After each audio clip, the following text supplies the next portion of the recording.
రీట్స్లో invest చేసే ముందు wallet check చేశారా? ఇది చెక్ చేయకుండా ఇన్వెస్ట్ చేస్తే మీకు వచ్చే డివిడెండ్ ఇన్కమ్ ఎప్పుడైనా ఆగిపోవచ్చు. దీన్ని ఎలా చెక్ చేయాలో ఇప్పుడు చూద్దాం. వాలే అంటే వెయిటెడ్ యావరేజ్ రిలీజ్ ఎక్స్పైరీ. ఇది మీ బిల్డింగ్లో ఉన్న టెనెంట్ ఇంకా ఎన్ని ఇయర్స్ ఉంటారో చెప్తుంది. దీన్ని చెక్ చేయడానికి ఈ 2 స్టెప్స్ ఫాలో అవ్వండి. Number 1, the report. గూగుల్లో మీ రీట్ యొక్క క్వార్టర్లీ ఇన్వెస్టర్ ప్రెజెంటేషన్ సెర్చ్ చేయండి. దీంట్లో ఈ వాలే నంబర్ క్లియర్గా మెన్షన్ చేసి ఉంటుంది. ఎవ్రీ 3 మంత్స్ కంపెనీస్ ఈ రిపోర్ట్ని పబ్లిష్ చేస్తాయి. Number 2, the magic number. ఇందాక చూసిన వాలే నంబర్ కానీ 7 అని ఉంటే ఆ టెనెంట్ ఆ బిల్డింగ్లో 7 ఇయర్స్ స్పాట్ రెంట్కి ఉంటాడని మీనింగ్. వాలే నంబర్ ఎంత ఎక్కువ ఉంటే మీ ఇన్కమ్ అంత స్టేబుల్ ఉంటుంది.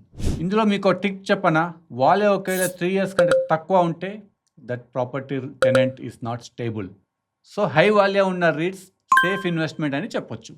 రీట్స్ అంటే కేవలం డివిడెండ్ ఇన్కమ్ కాదు, అది స్టెబిలిటీ కూడా చూసుకోవాలి. ఈ ఎక్స్పర్ట్ టిప్ నచ్చితే ఛానల్ సబ్స్క్రైబ్ చేయండి.